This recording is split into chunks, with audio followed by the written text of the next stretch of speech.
मैं नहीं जानता इस समय ठीक-ठीक कौन-सी टेक्नोलॉजी इस्तेमाल की जा रही है, लेकिन जब मैं एक न्यूज़ चैनल चला रहा था, तो ये 10 साल पहले की बात है। तो मैं पहले ये बता दूँ कि मेरे पास भी हमारे वितरण के लोग ये प्रस्ताव लेके आए थे कि ऐसे कुछ लोग हैं, वो लेके आए थे मेरे पास कि ये लोग पैसे लेके और वो उस समय भी बड़े कई लाख पैसा रुपए माँगते थे कि ये हमारी टीआरपी बढ़ाएँगे और उस समय तरीका यही था।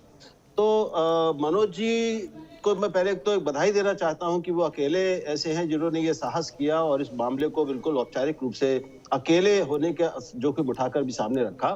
लेकिन जहाँ तक मेरी समझ देखिए जो उस समय मुझे बताया गया था कि ऐसे ये लोग करते हैं, आज भी वही चीज़ सामने आ रही है।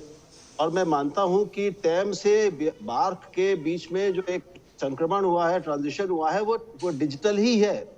ये जो सिस्टम है अपने आप में वो डिजिटल है, लेकिन यहाँ बात कुछ और है। और जैसा जो पुलिस आयुक्त ने कहा कि हंसा रिसर्च नाम की एक रिसर्च एजेंसी है, जो लंबे समय से ऑडियंस रिसर्च करती रही है और उसके कुछ पहले पुराने कर्मचारियों ने उसको छोड़कर वहाँ से वो डेटा उसने चुराया, उन्होंने टाइम मीटर्स कहाँ लगे हैं ये, और फिर इसके आधार पे वो इसको बेचने की कोशिश कर रहे थे। तो समस्या उस डिजिटल, ये अभी कोई एनालॉग सिस्टम थोड़ी चल रहा है बार्क का, ये तो उस समय भी नहीं था, अब तो बिल्कुल ही नहीं है। समस्या कुछ और है कि आप अगर कोई भीतर का आदमी ही अगर लीक कर दे, आप देख रहे हैं कि सारी तमाम डिजिटल सावधानियों के बावजूद आर्मी का डेटा लीक हो जाता है, यूएस का data, defence data, secret data leak हो जाता है। तो सिस्टम वो कोई एनालॉग वाला पुराना बाबा आदम का नहीं है।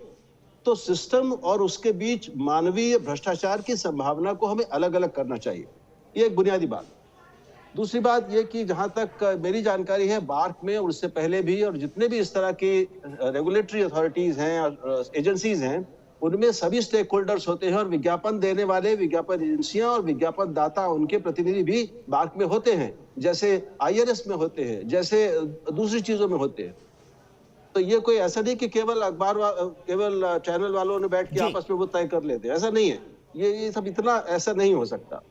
अभी जो मामला है वो एक दूसरा है और मैं बता रहा हूँ कि जब 12 साल पहले ये मेरे सामने आ चुका है, तो जाहिर है कि इस बीच ये चलता रहा होगा। तो आमतौर पर छोटे-छोटे चैनल इसको करें, मुझे इसमें कोई आश्चर्य नहीं होता।